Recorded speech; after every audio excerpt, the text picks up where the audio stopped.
उनसे माफ़ी मांगने लगे और कहने लगे कि प्रभु, आप मुझ पर कृपा दृष्टि रखिए। ब्रह्मा जी बोले, नारद, इस प्रकार राजा क्षुभ द्वारा की गई स्तुति से दधीचि को बहुत संतोष मिला और उन्होंने राजा क्षुभ को क्षमा कर दिया।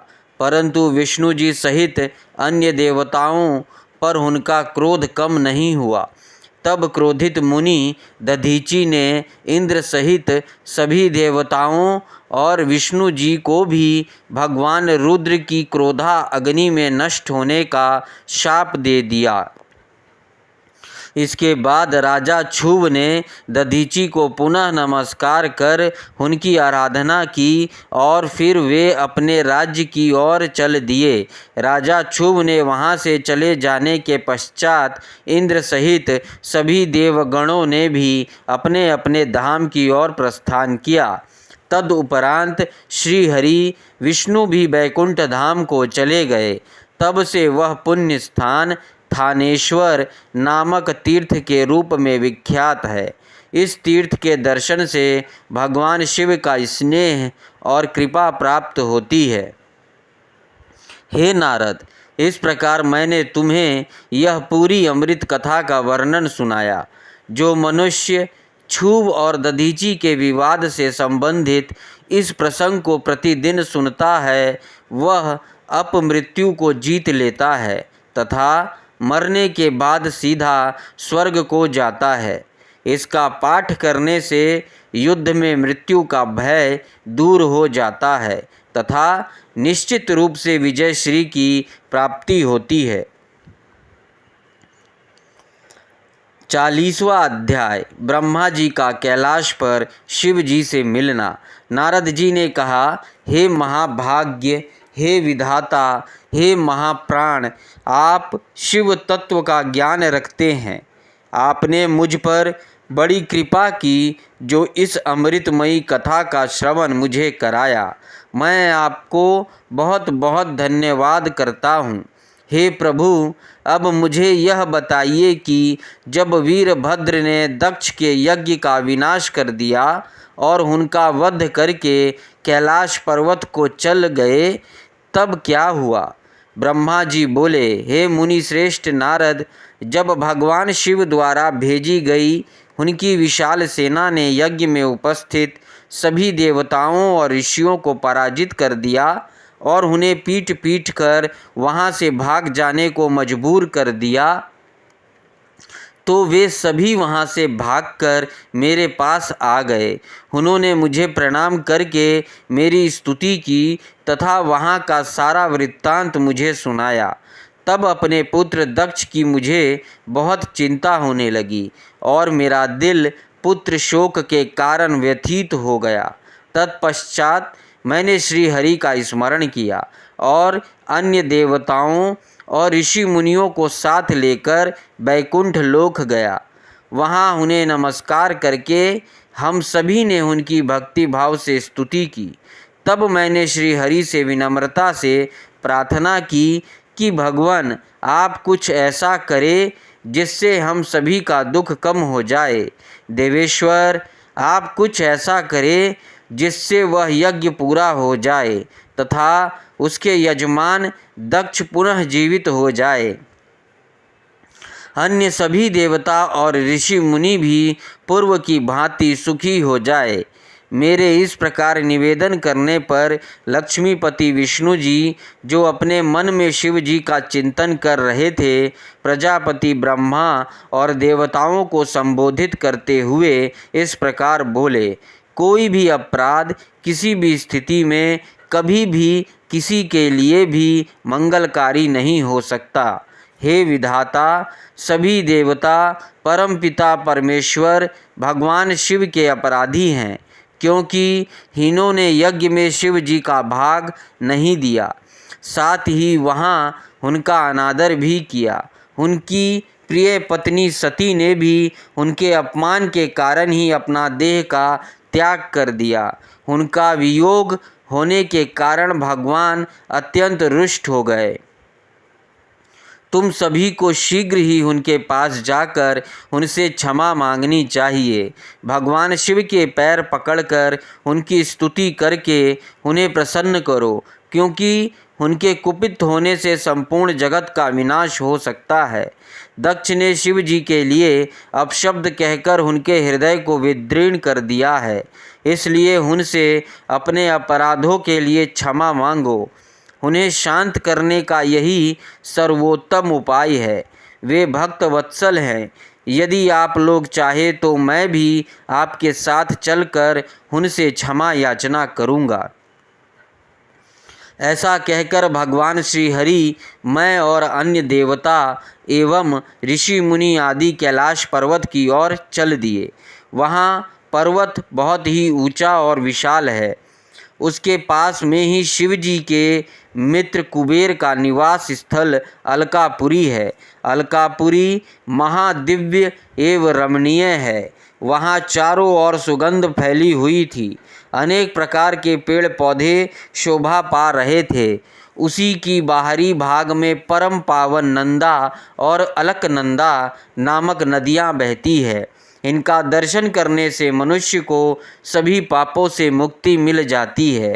हम लोग अलकापुरी से आगे उस विशाल वट वृक्ष के पास पहुँचे, जहाँ दिव्य योगियों द्वारा पूजित भगवान शिव विराजमान थे। वह वट वृक्ष 100 योजन ऊंचा था और उसकी अनेक शाखाएं 75 योजन तक फैली हुई थी। वह परम पावन तीर्थ स्थल है। यहाँ भगवान शिव अपनी योग आराधना करते हैं। उस वट वृक्ष के नीचे महादेव जी के चारों ओर उनके गण थे और यज्ञों के स्वामी कुबेर भी बैठे थे। तब उनके निकट पहुंचकर विष्णु आदि समस्त देवताओं ने अनेकों बार नमस्कार कर उनकी स्तुति की।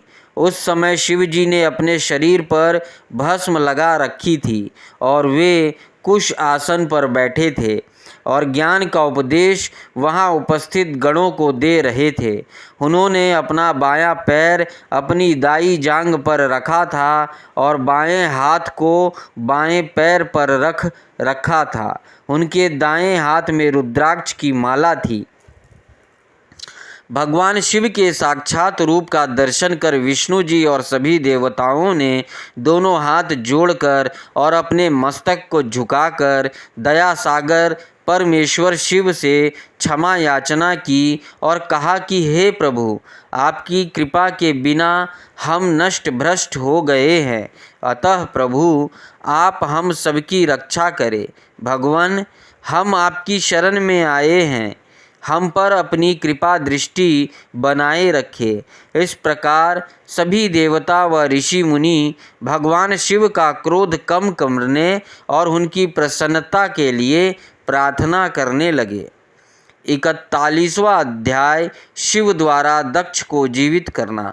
देवताओं ने महादेव जी की बहुत स्तुति की और कहा, भगवान, आप ही परम ब्रह्म हैं और इस जगत में सर्वत्र व्याप्त हैं। आप मृत्युंजय हैं। चंद्रमा, सूर्य और अग्नि आपकी 3 आँखें हैं। आपके तेज से पूरा जग प्रकाशित है। ब्रह्मा, विष्णु, इंद्र और चंद्र आदि देवता आपसे ही उत्पन्न हुए हैं। आप ही इस संसार का पोषण करते हैं। भगवान, आप करुणामय हैं। आप ही दुष्टों का संहार करते हैं। प्रभु, आपकी आज्ञा अनुसार अग्नि जलाती है और सूर्य अपनी तपन से झुलसाता है। मृत्यु आपके भय से कांपती है। हे करुणा निधान, जिस प्रकार आज तक आपने हमारी हर विपत्ति से रक्षा की है, उसी प्रकार हमेशा अपनी कृपा दृष्टि बनाएं। भगवान, हम अपनी सभी गलतियों के लिए आपसे क्षमा मांगते हैं। आप प्रसन्न होकर यज्ञ को पूर्ण कीजिए तथा यजमान दक्ष का उद्धार कीजिए। वीरभद्र और महाकाली के प्रहारों से घायल हुए सभी देवताओं व ऋषियों को आरोग्य प्रदान करे। उन सभी की पीड़ा को कम कर दे। हे शिवजी, आप प्रजापति दक्ष के अपूर्ण यज्ञ को पूर्ण कर दे और दक्ष को पुनर्जीवित कर दे। भृगु ऋषि को उनके आँखों पूषा को दांत प्रदान करे। साथ ही जिन देवताओं के अंग नष्ट हो गए हैं उन्हें ठीक कर दे। आप सभी को आरोग्य प्रदान करे। हम आपको यज्ञ में पूरा पूरा भाग देंगे। ऐसा कहकर हम सभी देवता त्रिलोकीनाथ महादेव के चरणों में लेट गए। हमारी स्तुति और अनुनय विनय से भक्त वत्सल भगवान शिव प्रसन्न हो गए। शिव जी बोले, हे ब्रह्मा, श्री हरि विष्णु, आपकी बातों को मैं हमेशा मानता हूँ, इसलिए आपकी प्रार्थना को मैं नहीं टाल सकता। परंतु मैं यह बताना चाहता हूँ कि दक्ष के यज्ञ का विध्वंस मैंने नहीं किया है। उसके यज्ञ का विध्वंस इसलिए हुआ क्योंकि वह हमेशा दूसरों को बुरा चाहता है, उनसे द्वेष रखता है।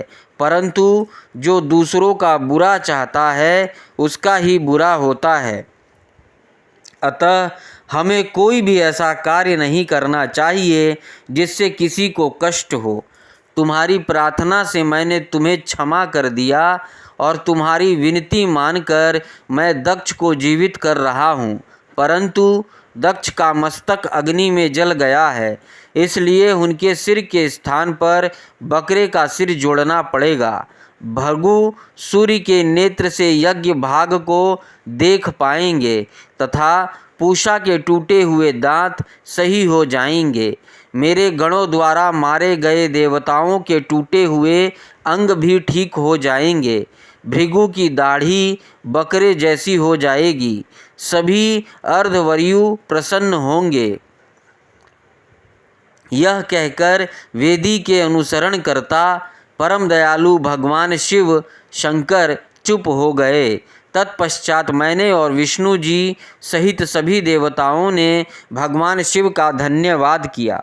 फिर देव ऋषियों सहित शिव जी को उस यज्ञ में आने के लिए आमंत्रित कर हम लोग यज्ञ के स्थान पर गए जहाँ दक्ष ने अपने यज्ञ आरंभ किया था। उस कनखल नामक यज्ञ क्षेत्र में शिव जी भी पधारे। तब उन्होंने वीरभद्र द्वारा किए गए उस विध्वंस को देखा। स्वाहा, स्वधा, पूषा, तृष्टि, धृति, समस्त ऋषि, पितर, अग्नि व यज्ञ, गंधर्व और राक्षस वहाँ पड़े हुए थे। कितने ही लोग अपने प्राणों से हाथ धो चुके थे। तब भगवान शिव ने अपने परम पराक्रमी सेनापति वीरभद्र का स्मरण किया। याद करते ही वीरभद्र तुरंत वहाँ प्रकट हो गए और उन्होंने भगवान शिव को नमस्कार किया। तब शिव जी हंसते हुए बोले कि हे वीरभद्र, तुमने तो थोड़ी सी देर में सारा यज्ञ विध्वंस कर दिया और देवताओं को भी दंड दे दिया। हे वीरभद्र, तुम इस यज्ञ का आयोजन करने वाले दक्ष को जल्दी से मेरे सामने ले आओ। भगवान शिव की आज्ञा पाकर वीरभद्र गए और दक्ष का शरीर वहां लाकर रख दिया, परंतु उसमें सिर नहीं था। दक्ष के शरीर को देखकर शिव जी ने वीरभद्र से पूछा कि दक्ष का सिर कहाँ है। तब वीरभद्र ने बताया कि दक्ष का सिर काट कर उसने यज्ञ की अग्नि में ही डाल दिया था। तब शिव जी के आदेश अनुसार बकरे का सिर दक्ष के धड़ में जोड़ दिया गया। जैसे ही शिव जी की कृपा दृष्टि दक्ष के शरीर पर पड़ी, वह जीवित हो गया। दक्ष के शरीर में प्राण आ गए और वह इस प्रकार उठ बैठा जैसे गहरी नींद से उठा हो। उठते ही उसने अपने सामने महादेव जी को देखा। उसने उठकर उन्हें प्रणाम किया और उनकी स्तुति करने लगा। उसके अर्थात दक्ष के हृदय में प्रेम उमड़ आया और उसके प्रसन्नचित्त होते ही उसका कलुषित हृदय निर्मल हो गया। तब दक्ष को अपनी पुत्री का भी स्मरण हो गया और इस कारण दक्ष बहुत लज्जित महसूस करने लगा। तत्पश्चात अपने को संभालते हुए दक्ष ने करुणा निधान भगवान शिव से कहा हे कल्याणमय महादेव जी, आप ही इस जगत के आदि और अंत हैं। आपने ही इस सृष्टि की रचना का विचार किया है। आपके द्वारा ही हर जीव की उत्पत्ति हुई है। मैंने आपके लिए अपशब्द कहे और आपको यज्ञ में भाग भी नहीं दिया।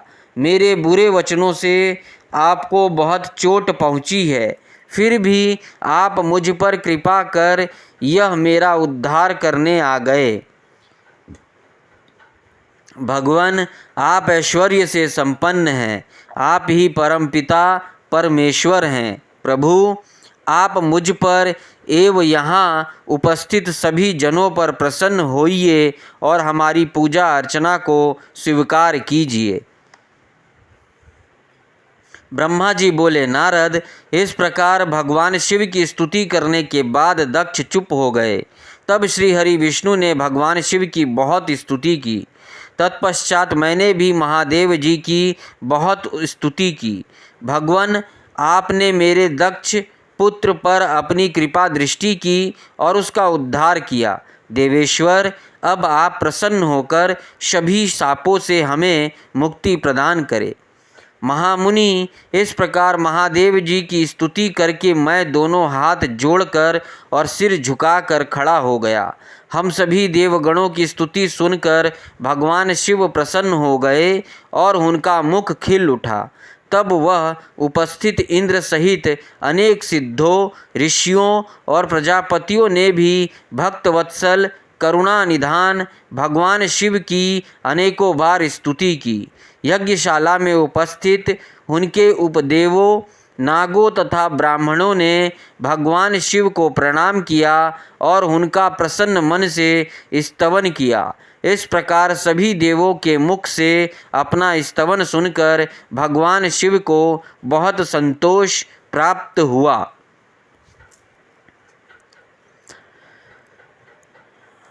42वां अध्याय, दक्ष का यज्ञ को पूर्ण करना। ब्रह्मा जी कहते हैं, नारद मुनि, इस प्रकार श्री हरि मेरे देवताओं और ऋषि मुनियों की स्तुति से भगवान शंकर बहुत प्रसन्न हुए। वे हम सबको कृपा दृष्टि से देखते हुए बोले, प्रजापति दक्ष, मैं तुम सभी पर प्रसन्न हूँ। मेरे अस्तित्व सबसे अलग है। मैं स्वतंत्र ईश्वर हूँ, फिर भी मैं सदैव अपने भक्तों के अधीन ही रहता हूँ। 4 प्रकार के पुण्यात्मा मनुष्य ही मेरा भजन करते हैं। उनमें पहला आर्त, दूसरा जिज्ञासु, तीसरा अर्थार्थी और चौथा ज्ञानी है। परंतु ज्ञानी को ही मेरा खास सानिध्य प्राप्त होता है, उसे मेरा ही स्वरूप माना जाता है। वेदों को जानने वाले परम ज्ञानी ही मेरे स्वरूप को जानकर मुझे समझ सकते हैं। जो मनुष्य कर्मों के अधीन रहते हैं वह मेरे स्वरूप को नहीं पा सकते। इसलिए तुम ज्ञान को जानकर शुद्ध हृदय एवं बुद्धि से मेरा स्मरण कर उत्तम कर्म करो। हे दक्ष, मैं ही ब्रह्मा और विष्णु का रक्षक हूँ। मैं ही आत्मा हूँ। मैंने ही इस संसार की सृष्टि की है। मैं ही संसार का पालन करता हूँ। मैं ही दुष्टों का नाश करने के लिए संहारक बन उनका विनाश करता हूँ। बुद्धिहीन मनुष्य जो कि सदैव सांसारिक बंधनों और मोह माया में फंसे रहते हैं, कभी भी मेरा साक्षात्कार नहीं कर सकते। मेरे भक्त सदैव मेरे ही स्वरूप का चिंतन और ध्यान करते हैं। हम तीनों अर्थात ब्रह्मा, विष्णु और रुद्रदेव एक ही हैं। जो मनुष्य हमें अलग ना मानकर हमारा एक ही स्वरूप मानता है, उसे सुख, शांति और समृद्धि की प्राप्ति होती है। परंतु जो अज्ञानी मनुष्य हम तीनों को अलग अलग मानकर हम में भेदभाव करते हैं, वे नरक के भोगी होते हैं। हे प्रजापति दक्ष, यदि कोई श्री हरि का परम भक्त मेरी निंदा या आलोचना करेगा या मेरा भक्त होकर ब्रह्मा और विष्णु का अपमान करेगा, उसे निश्चय ही मेरे कोप का भागी होना पड़ेगा। तुम्हें दिए गए सभी शाप उसको लग जाएंगे। भगवान शिव के इन वचनों को सुनकर सभी देवताओं, ऋषि मुनियों तथा श्रेष्ठ विद्वानों को हर्ष हुआ तथा दक्ष भी प्रभु की आज्ञा मानकर अपने परिवार सहित शिव जी की भक्ति में मग्न हो गए। सब देवता भी महादेव जी का ही गुणगान करने लगे। वे शिव भक्ति में लीन हो गए और उनके भजनों को गाने लगे। इस प्रकार जिसने जिस प्रकार से भगवान शिव की स्तुति और आराधना की, भगवान शिव ने प्रसन्नता पूर्वक उसे ऐसा ही वरदान प्रदान किया। तत्पश्चात भक्त वत्सल भगवान शंकर जी से आज्ञा लेकर प्रजापति दक्ष ने अपना यज्ञ पुनः आरंभ किया। उस यज्ञ में उन्होंने सर्वप्रथम शिव जी का भाग दिया। सभी देवताओं को भी उचित भाग दिया गया। यज्ञ में उपस्थित सभी ब्राह्मणों को दक्ष ने सामर्थ्य के अनुसार दान दिया। महादेव जी का गुणगान करते हुए दक्ष ने यज्ञ के सभी कर्मों को भक्तिपूर्वक संपन्न किया। इस प्रकार सभी देवताओं, मुनियों और ऋतुवजों के सहयोग से दक्ष का यज्ञ सानंद प्राप्त संपन्न हुआ।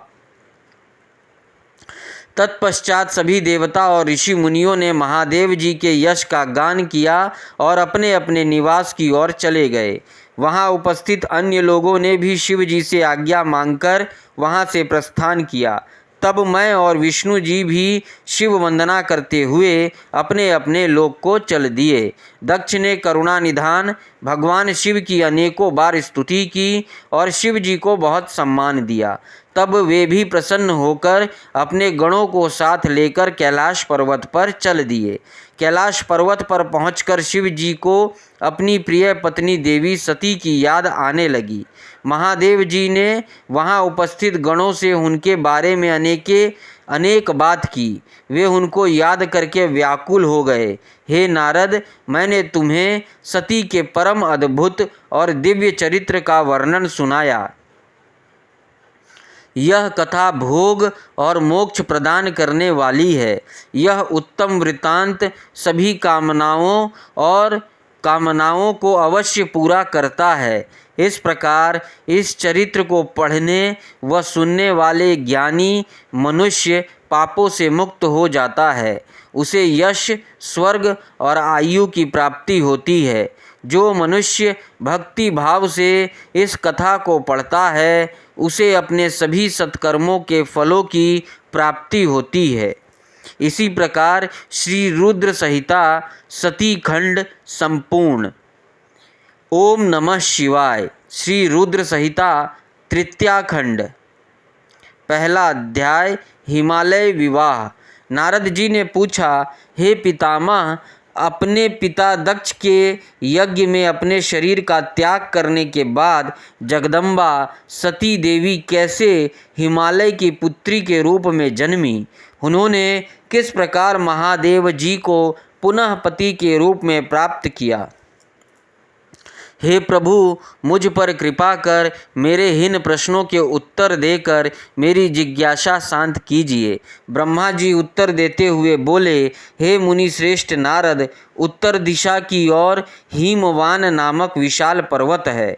यह पर्वत तेजस्वी और समृद्ध है तथा दो रूपों में प्रसिद्ध है। पहला स्थावर और दूसरा जंगम। उस पर्वत पर रत्नों की खान है। इस पर्वत के पूर्वी और पश्चिमी भाग समुद्र से लगे हुए हैं। हिमवान पर्वत पर अनेक प्रकार के जीव जंतु निर्भय होकर निवास करते हैं। हिम के विशाल भंडार पर्वत की शोभा बढ़ाते हैं। अनेक देवता, ऋषि मुनि और सिद्ध पुरुष उस पर्वत पर निवास करते हैं। हिमवान पर्वत पवित्र और पावन है। अनेक ज्ञानियों और साधु संतों की तपस्या इस स्थान पर सफल हुई है। भगवान शिव का यह पर्वत अत्यंत प्रिय है, क्योंकि इस पर प्रकृति का हर रंग देखने को मिलता है। एक बार की बात है गिरिवर हिमवान ने अपने कुल की परंपरा को आगे बढ़ाने तथा धर्म की वृद्धि कर अपने पितरों को संतुष्ट करने के लिए विवाह करने के विषय में सोचा। जब हिमवान ने विवाह करने का पूरा मन बना लिया तब वे देवताओं के पास गए और उन देवताओं से बड़े संकोच के साथ अपने विवाह करने की इच्छा जताई। तब देवता प्रसन्न होकर अपने पितरों के पास गए और प्रणाम कर एक और खड़े हो गए। तब पितरों ने देवताओं के आने का कारण पूछा।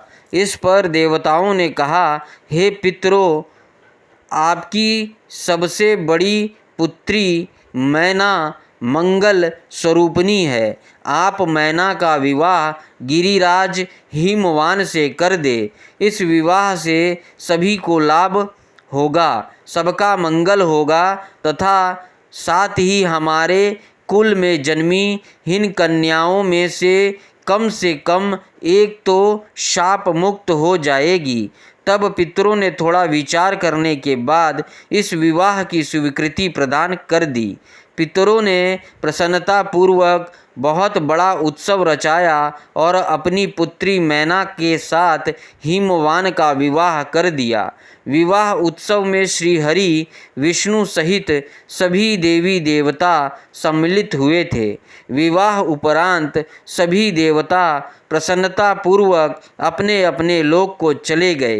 हिमवान भी मैना के साथ अपने लोक को प्रस्थान कर गए।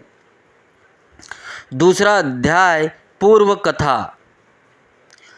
नारद जी बोले, हे पितामह, अब आप मैना की उत्पत्ति के बारे में बताइए, साथ ही कन्याओं को दिए शाप के बारे में मुझे बताकर मेरी शंका का समाधान कीजिए। नारद जी के ये प्रश्न सुनकर ब्रह्मा जी मुस्कुराए और बोले, हे नारद, मेरे पुत्र दक्ष की 60,000 पुत्रियां हुई, जिनका विवाह कश्यप आदि महर्षियों से हुआ।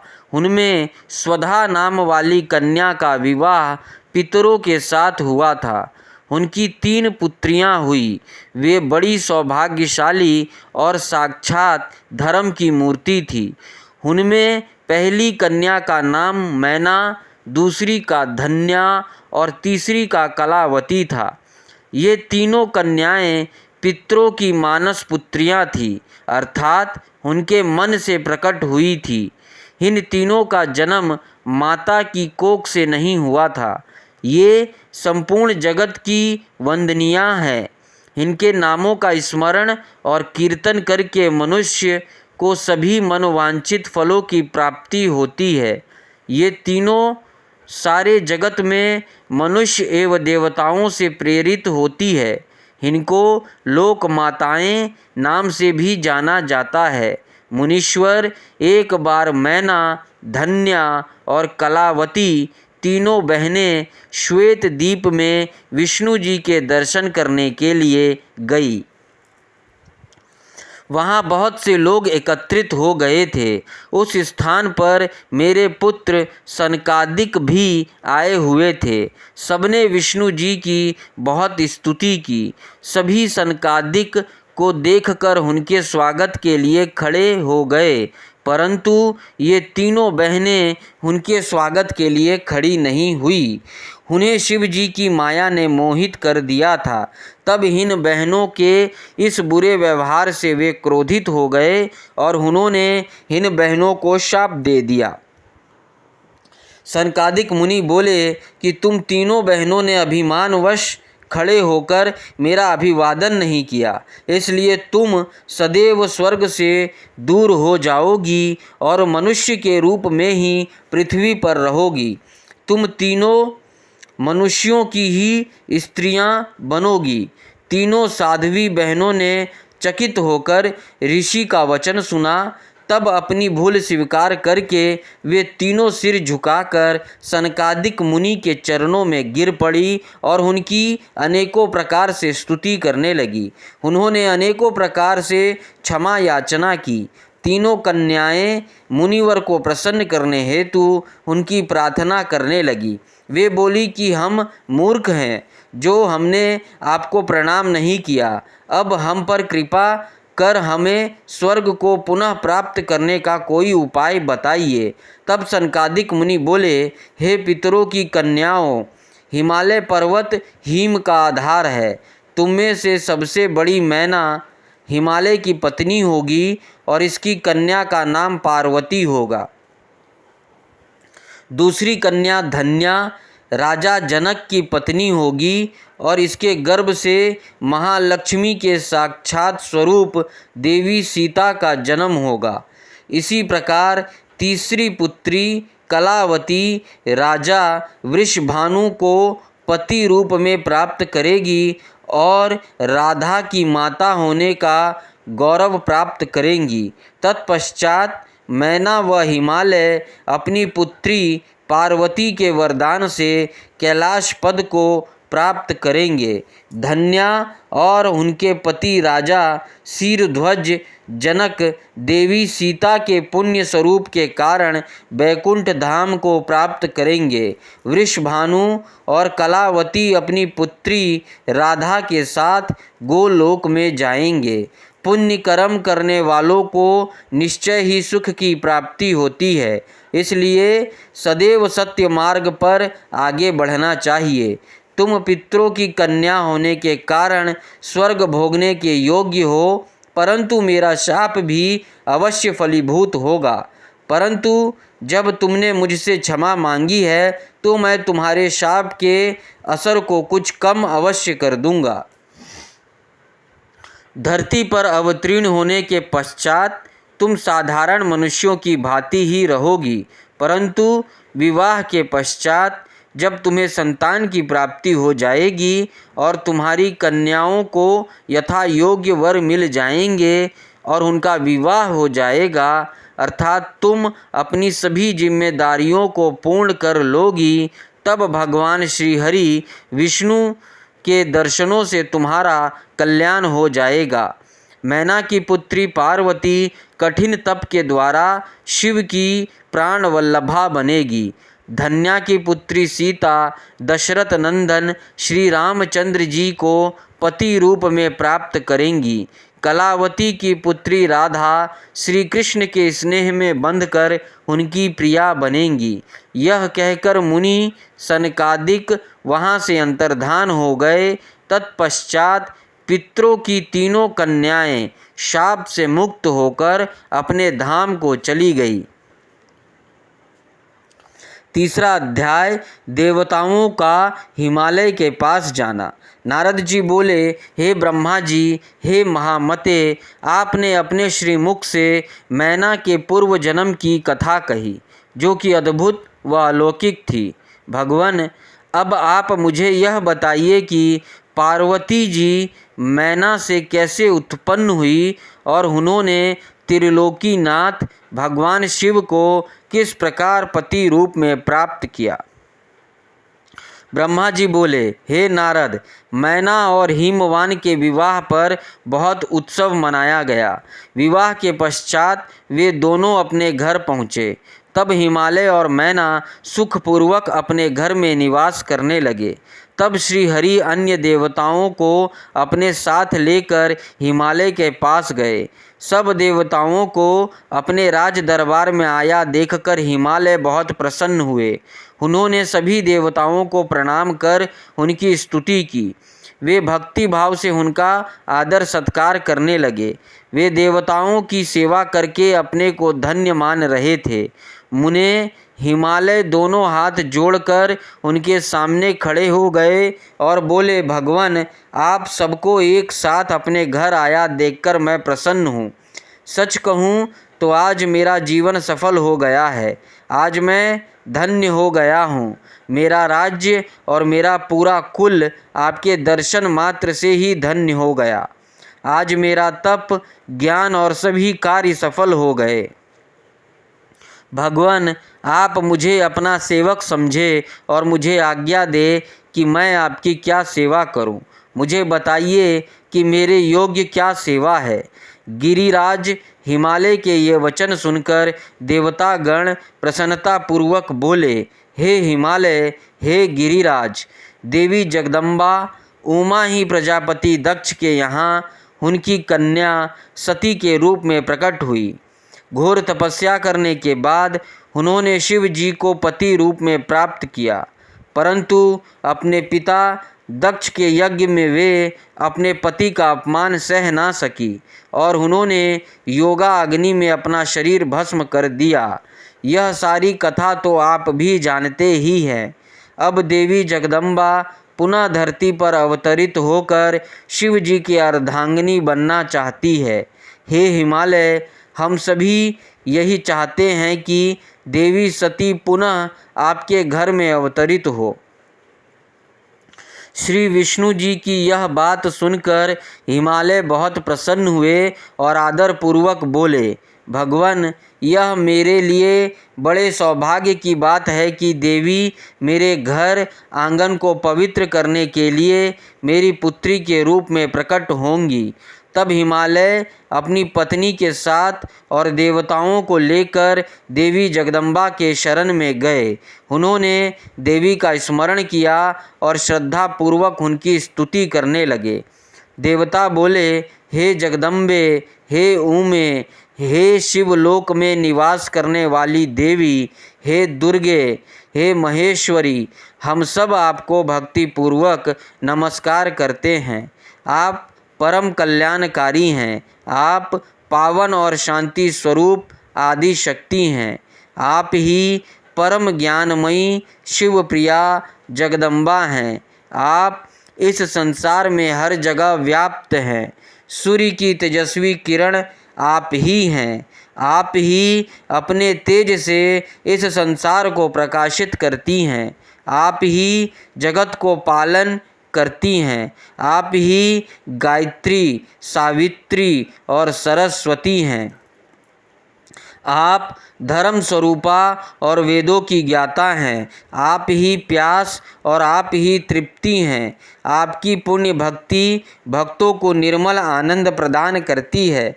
आप ही पुण्य आत्माओं के घर में लक्ष्मी के रूप में और पापियों के घर में दरिद्रता और निर्धनता बनकर निवास करती हैं। आपके दर्शनों से शांति प्राप्त होती है। आप ही प्राणियों का पोषण करती हैं तथा पंचभूतों के सार तत्व से तत्व स्वरूपा हैं। आप ही नीति हैं और सामवेद की गीति हैं। आप ही ऋग्वेद और अर्थवेद की गति हैं। आप ही मनुष्यों के नाक, कान, आँख, मुँह और हृदय में विराजमान होकर उनके घरों में सुख का विस्तार करती हैं। हे देवी जगदम्बा, इस संपूर्ण जगत के कल्याण एवं पालन के लिए हमारी पूजा स्वीकार करके आप हम पर प्रसन्न हो।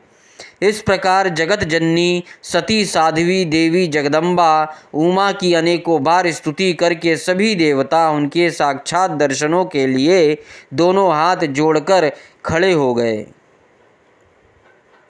चौथा अध्याय, देवी जगदम्बा के दिव्य स्वरूप का दर्शन। ब्रह्मा जी बोले, हे नारद, देवताओं के द्वारा की गई स्तुति से प्रसन्न होकर दुखों का नाश करने वाली जगदम्बा देवी दुर्गा उनके सामने प्रकट हो गई। वे अपने दिव्य रत्न जड़ित रथ पर बैठी हुई थी। उनका मुख करोड़ों सूर्य के तेज के समान चमक रहा था। उनका गौर वर्ण दूध के समान उज्ज्वल था। उनका रूप अतुल्य था। रूप में उनकी तुलना किसी से नहीं की जा सकती थी। वे सभी गणों से युक्त थी। दुष्टों का संहार करने के कारण वे ही चंडी कहलाती हैं। वे अपने भक्तों के सभी दुखों और पीड़ाओं का निवारण करती हैं। देवी जगदम्बा पूरे संसार की माता है। वे ही प्रलय काल में समस्त दुष्टों को उनके बंधु बांधवों सहित घोर निद्रा में सुला देती है। वह देवी उमा इस संसार का उद्धार करती है। उनके मुखमंडल का तेज अद्भुत है। इस तेज के कारण उनकी ओर देख पाना भी संभव नहीं है। तब उनके अमृत दर्शनों की इच्छा लेकर श्री हरि सहित सभी ने स्तुति की। तब उनके अमृतमय स्वरूप को देखा। उनके अद्भुत स्वरूप के दर्शनों से सभी देवता आनंदित होकर बोले, हे महादेवी, हे जगदम्बा, हम आपके दास हैं। आपकी शरण में हम बहुत आशा से आए हैं। कृपा करके हमारे आने के उद्देश्य को समझकर हमारे मनोरथ को पूर्ण कीजिए। हे देवी, पहले आप प्रजापति दक्ष की कन्या के रूप में प्रकट होकर रुद्रदेव की पत्नी बनी और ब्रह्मा जी व अन्य देवताओं के दुखों को दूर किया। अपने पिता के यज्ञ में अपने पति का अपमान देखकर स्वेच्छा से अपने शरीर का त्याग कर दिया। इससे रुद्रदेव बड़े दुखी हैं। वे अत्यंत शोकाकुल हो गए हैं। साथ ही आपके यहाँ चले आने से देवताओं की जो इच्छा थी वह भी अधूरी रह गई है। इसलिए हे जगदम्बिके, आप पृथ्वी लोक पर पुनः अवतार लेकर रुद्रदेव को पति रूप में पाइए, ताकि इस लोक का कल्याण हो सके और सनत कुमार मुनि का कथन भी पूर्ण हो सके। हे भगवती, आप हम सब पर ऐसी ही कृपा करें ताकि हम सब प्रसन्न हो जाएं तथा महादेव जी भी पुनः सुखी हो जाए, क्योंकि आपसे वियोग होने के कारण वे अत्यंत दुखी हैं। कृपा करके हमारे सभी कष्टों को और दुखों को दूर करें। हे नारद, ऐसा कहकर सभी देवता पुनः भगवती की आराधना करने लगे। तत्पश्चात हाथ जोड़कर चुपचाप खड़े हो गए। तब उनकी अनन्य स्तुति से देवी उमा को बहुत प्रसन्नता हुई। तब देवी शिव जी के स्मरण करते हुए बोली, हे हरे, हे ब्रह्मा जी तथा समस्त देवताओं और ऋषि मुनियों, मैं तुम्हारी आराधना से बहुत प्रसन्न हूँ। अब तुम सभी अपने अपने निवास स्थान पर जाओ और सुखपूर्वक वहाँ पर निवास करो। मैंने निश्चय ही अवतार लेकर हिमालय मैना की पुत्री के रूप में प्रकट हो जाऊंगी, क्योंकि मैं अच्छे से जानती हूँ कि जब से मैंने दक्ष के यज्ञ की अग्नि में अपना शरीर त्यागा है, तब से मेरे पति त्रिलोकीनाथ महादेव जी भी निरंतर काल अग्नि में जल रहे हैं। उन्हें हर समय मेरी ही चिंता रहती है। वे हर समय यह सोचते हैं कि उनके क्रोध के कारण ही मैं उनका अपमान देखकर वापस नहीं आई और मैंने वही अपना शरीर त्याग दिया। यही कारण है कि उन्होंने अलौकिक वेश धारण कर लिया है और सदैव योग में ही लीन रहते हैं। अपनी प्राण प्रिया का वियोग वे सहन नहीं कर सके हैं, इसलिए उनकी भी यही इच्छा है कि मैं पुनः पृथ्वी पर अवतीर्ण हो जाऊं, ताकि हमारा मिलन पुनः संभव हो सके। महादेव जी की इच्छा मेरे लिए सदैव सर्वोपरि है, अतः मैं अवश्य ही हिमालय मैना की पुत्री के रूप में अवतार लूँगी। इस प्रकार देवताओं को बहुत आश्वासन देकर देवी जगदम्बा वहाँ से अंतर्धान हो गई। तत्पश्चात श्री हरि व अन्य देवताओं का मन प्रसन्नता और हर्ष से खिल उठा। वे उस स्थान को जहाँ देवी ने दर्शन दिए थे अनेकों बार नमस्कार कर अपने अपने धाम को चले गए। 5वां अध्याय, मैना हिमालय का तप व वरदान प्राप्ति। नारद जी ने पूछा, हे विधाता, देवी के अंतर्धान होने के बाद जब सभी देवता अपने अपने धाम को चले गए तब आगे क्या हुआ? हे भगवान, कृपा करके मुझे आगे की कथा भी सुनाइए। ब्रह्मा जी बोले, हे मुनि श्रेष्ठ नारद, जब देवी जगदम्बा वहाँ सभी देवताओं और हिमालय को आश्वासन देकर अपने लोक को चली गई, तब श्री हरि विष्णु ने मैना और हिमालय को देवी जगदम्बा को प्रसन्न करने के लिए उनकी स्तुति करने के लिए कहा। साथ ही देवी का भक्ति पूर्वक चिंतन करने और उनकी भक्ति भावना से तपस्या करने का उपदेश देकर सभी देवताओं सहित विष्णु जी भी अपने बैकुंठ लोक को चले गए। तत्पश्चात मैना और हिमालय दोनों सदैव देवी जगदम्बा के अमृतमयी और कल्याणमयी स्वरूप का चिंतन करते और उनकी आराधना में ही मग्न रहते थे। मैना देवी की कृपा दृष्टि पाने के लिए शिव जी सहित उनकी आराधना करती थी। वे ब्राह्मण को दान देती और उन्हें भोजन कराती थी। मन में देवी दुर्गा को पुत्री रूप में पाने की इच्छा लिए हिमालय और मैना ने चैत्र मास से आरंभ कर 27 वर्षों तक देवी की पूजा अर्चना नियमित रूप से की। मैना अष्टमी तिथि व्रत रखकर नवमी का लड्डू, खीर, पीठी, श्रृंगार और विभिन्न प्रकार के पुष्पों से उन्हें प्रसन्न करने का प्रयास करती। उन्होंने गंगा के किनारे दुर्गा देवी की मूर्ति बना रखी थी। वे सदैव उसकी नियम से पूजा करती थी। मैना देवी का निराहार रहकर पूजा करती, कभी जल पीकर कभी हवा से ही व्रत को पूरा करती। 27 वर्षों तक नियम पूर्वक भक्ति भावना से जगदम्बा दुर्गा की आराधना करने के पश्चात वे प्रसन्न हो गई।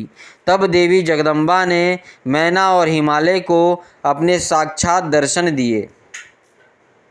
देवी जगदम्बा बोली, हे गिरिराज हिमालय और महारानी मैना, मैं तुम दोनों की तपस्या से बहुत प्रसन्न हूँ, इसलिए जो तुम्हारी इच्छा हो वह वरदान मांग सकते हो।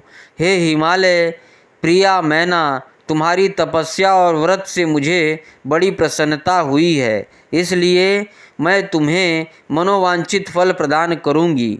सो जो इच्छा हो कहो।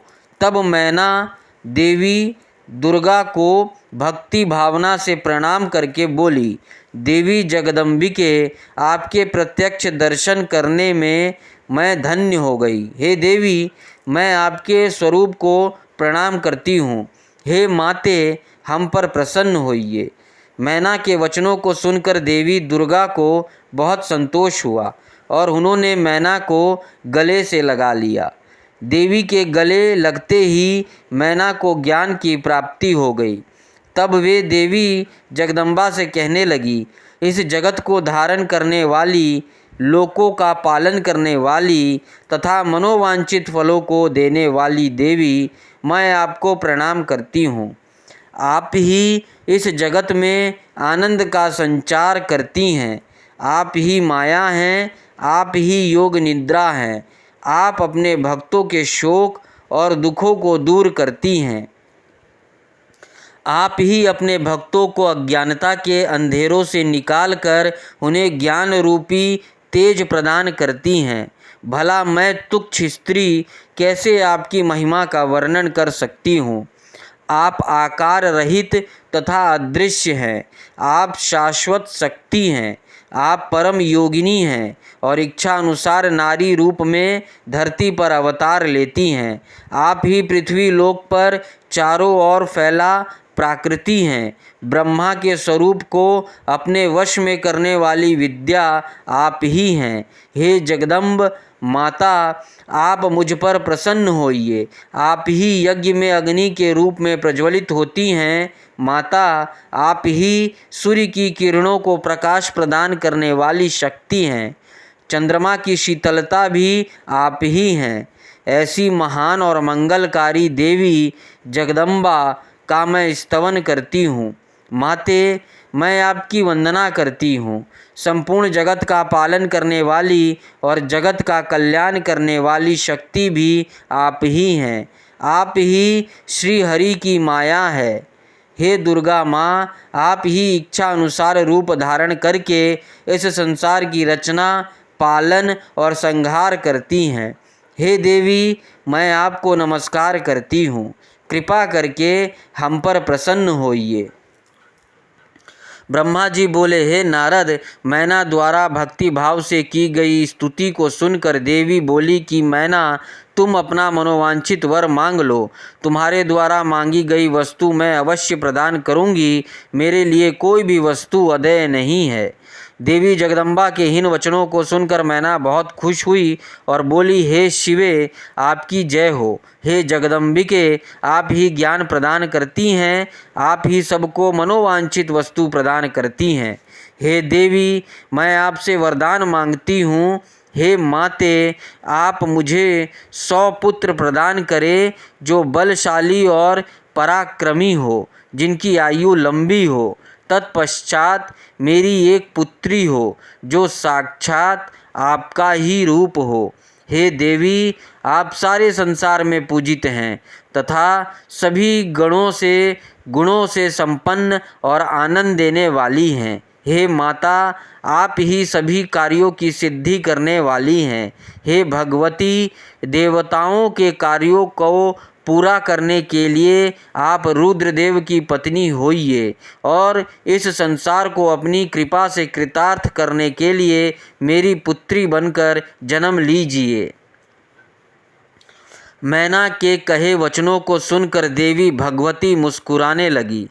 तब सबके मनोरथों को पूर्ण करने वाली देवी मुस्कुराते हुए बोली, मैना, मैं तुम्हारी भक्ति भाव से की गई तपस्या से बहुत प्रसन्न हूँ। मैं तुम्हारे द्वारा मांगे गए वरदानों को अवश्य ही पूर्ण करूँगी। सर्वप्रथम मैं तुम्हें 100 बलशाली पुत्रों की माता होने का वर प्रदान करती हूँ। उन 100 पुत्रों में से सबसे पहला जन्म लेने वाला पुत्र सबसे अधिक शक्तिशाली और बलशाली होगा। तत्पश्चात मैं स्वयं तुम्हारी पुत्री के रूप में तुम्हारी गर्भ से जन्म लूँगी। तब मैं देवताओं के हित का कल्याण करूँगी। ऐसा कहकर जगत जननी परमेश्वरी देवी जगदम्बा वहाँ से अंतर्धान हो गई। तब महेश्वरी से अपने द्वारा मांगा गया अभिष्ट फल पाकर देवी मैना खुशी से झूम उठी। तत्पश्चात वे अपने घर चली गई। घर जाकर मैना ने अपने पति हिमालय को भी अपनी तपस्या की पूर्णता और वरदानों की प्राप्ति के बारे में बताया, जिसे सुनकर हिमालय बहुत प्रसन्न हुए। तब वे दोनों अपने भाग्य की सराहना करने लगे। तत्पश्चात कुछ समय बाद मैना को गर्भ ठहरा। धीरे धीरे समय व्यतीत होता गया। समय पूर्ण होने पर मैना ने एक पुत्र को जन्म दिया, जिसका नाम मैनाक रखा गया। पुत्र प्राप्ति की सूचना मिलने पर हिमालय हर्ष से उद्वेलित हो गए और उन्होंने अपने नगर में बहुत बड़ा उत्सव किया। इसके बाद हिमालय के यहाँ 99 और पुत्रों ने जन्म लिया। 100 पुत्रों में मैनाक सबसे बड़ा और बलशाली था। उसका विवाह नाग कन्याओं से हुआ। जब इंद्रदेव पार्वती पर क्रोध करके उनके पंखों को काटने लगे, जब इंद्रदेव पर्वतों पर क्रोध करके उनके पंखों को काटने लगे तो मैनाक समुद्र की शरण में चला गया। उस समय पवन देव ने इस कार्य में मैनाक की सहायता की। वहाँ उसकी समुद्र से मित्रता हो गई। मैनाक पर्वत ही अपने बाद प्रकटे सभी पर्वतों में पर्वतराज कहलाता है। 6वां अध्याय, पार्वती जन्म। ब्रह्मा जी कहते हैं, हे नारद, तत्पश्चात हिमालय और मैना देवी भगवती और शिव जी के चिंतन में लीन रहने लगे। उसके बाद जगत की माता जगदम्बिका अपना कथन सत्य करने के लिए अपने पूर्ण अंशों द्वारा पर्वतराज हिमालय के हृदय में आकर विराजमान हुई। उस समय उनके शरीर में अद्भुत एवं सुंदर प्रभा उतर गई। वे तेज से प्रकाशित हो गए और आनंदमग्न ही देवी का ध्यान करने लगे। तब उत्तम समय में गिरिराज हिमालय ने अपनी प्रिया मैना के गर्भ में उस अंश को स्थापित कर दिया। मैना ने हिमालय के हृदय में विराजमान देवी के अंश से गर्भ धारण किया। देवी जगदम्बा के गर्भ में आने से मैना की शोभा व कांति निखर आई और वे तेज से संपूर्ण हो गई। तब उन्हें देखकर हिमालय बहुत प्रसन्न रहने लगे। जब देवताओं सहित श्री हरि और मुझे इस बात का ज्ञान हुआ तो हमने देवी जगदम्बिका की बहुत स्तुति की और सभी अपने अपने धाम को चले गए। धीरे धीरे समय बीतता गया। 10 माह पूरे हो जाने के पश्चात देवी शिवा ने मैना के गर्भ से जन्म लिया। जन्म लेने के पश्चात देवी शिवा ने मैना को अपने साक्षात रूप में दर्शन कराए। देवी के जन्म दिवस वाले दिन बसंत ऋतु के चैत्र माह की 9वीं तिथि थी। उस समय आधी रात को मृगशिरा नक्षत्र था। देवी के जन्म से सारे संसार में प्रसन्नता छा गई।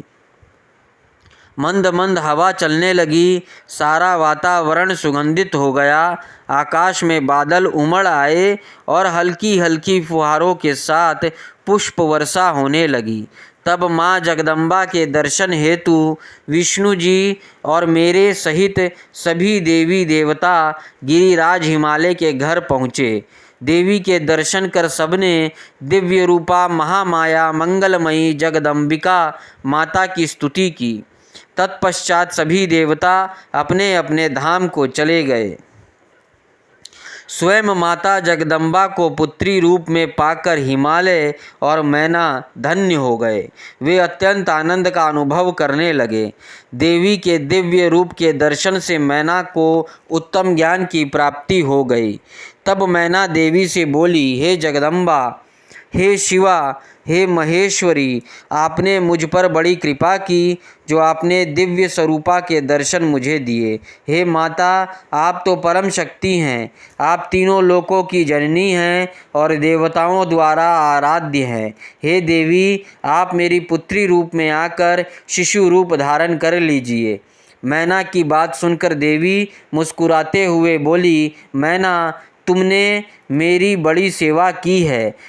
तुम्हारी भक्ति भावना से प्रसन्न होकर ही मैंने तुम्हें वर मांगने के लिए कहा था और तुमने मुझे अपनी पुत्री बनाने का वर मांग लिया था। तब मैंने तथास्तु कहकर तुम्हें अभीष्ट फल प्रदान किया था।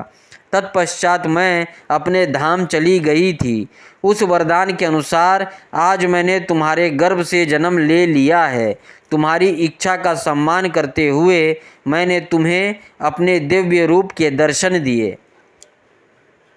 अब आप दोनों दंपत्ति मुझे अपनी पुत्री मानकर मेरा लालन पालन करो और मुझसे स्नेह रखो। मैं पृथ्वी पर अद्भुत लीलाएं करूंगी तथा देवताओं के कार्यों को पूरा करूंगी। बड़ी होकर मैं भगवान शिव को पति रूप में प्राप्त कर उनकी पत्नी बनकर इस जगत का उद्धार करूंगी। ऐसा कहकर जगत माता देवी जगदम्बा चुप हो गई। तब देखते ही देखते देवी भगवती नन्हे शिशु के रूप में परिवर्तित हो गई। 7वां अध्याय, पार्वती का नामकरण। ब्रह्मा जी बोले, हे मुनि श्रेष्ठ नारद, मैना के सामने जब देवी जगदम्बिका ने शिशु रूप धारण किया तो वे सामान्य बच्चे के भांति रोने लगी। उनका रोना सुनकर सभी स्त्रियां और पुरुष जो उस समय वहां उपस्थित थे प्रसन्न हो गए। उस श्याम कांति वाली नील कमल के समान शोभित उस परम तेजस्वी सुंदर कन्या को देखकर गिरिराज हिमालय बहुत प्रसन्न हुए। तब शुभ मुहूर्त में हिमालय ने अपनी पुत्री का नाम रखने के बारे में सोचा। उस समय मैना और हिमालय बहुत प्रसन्न थे। तब देवी के गुणों और सुशीलता को देखकर उनका नाम पार्वती रखा गया। चंद्रमा की कला की तरह हिमालय पुत्री धीरे धीरे बड़ी होने लगी। उसके अंग प्रत्यंग चंद्रमा की कला एवं बिंब के समान अत्यंत शोभामान होने लगे। गिरिजा अपनी सहेलियों के साथ खेलती थी। पार्वती अपनी सखियों के साथ कभी गंगा की रेत से घर बनाती तो कभी कंदुक क्रीड़ा करती। खेलती खेलती वे बड़ी होने लगी। जब वे शिक्षा के योग्य हो गई तो आचार्यों ने उन्हें विभिन्न धर्म शास्त्रों का उपदेश देना प्रारंभ किया। उससे उन्हें अपने पूर्व जन्मों की सभी बातें स्मरण हो आई। मुने, इस प्रकार मैंने शिवा की लीला का वर्णन तुमसे किया है। एक समय की बात है, तुम शिव लीला से प्रेरित होकर हिमालय के घर गए। हे नारद, तुम शिव तत्व के ज्ञाता हो और उनकी विभिन्न लीलाओं को समझते हो। तुम्हें आया हुआ देखकर हिमालय मैना ने तुम्हें प्रसन्नतापूर्वक नमस्कार किया तथा खूब आदर सत्कार किया। तत्पश्चात हिमालय ने अपनी पुत्री पार्वती को बुलाया और उससे तुम्हारे चरणों में प्रणाम कराया। फिर स्वयं भी बार बार नमस्कार करने लगे और बोले, हे मुनियों में श्रेष्ठ नारद, हे ब्रह्मापुत्र नारद, आप परम ज्ञानी हैं। आप सदैव सबका उपकार करते हैं। आप भूत भविष्य और वर्तमान जानते हैं। आप परोपकारी और दयालु हैं। कृपया मेरी कन्या का भाग बताएं और मुझे यह भी बताएं कि मेरी बेटी किसकी सौभाग्यवती पत्नी होगी। नारद, हिमालय के ऐसे प्रश्नों को सुनकर तुमने पार्वती का हाथ देखा और उसके मुखमंडल को देखकर कहना शुरू किया, हे गिरिराज और मैना, आपकी यह पुत्री चंद्रमा की कला की तरह शोभित हो रही है। यह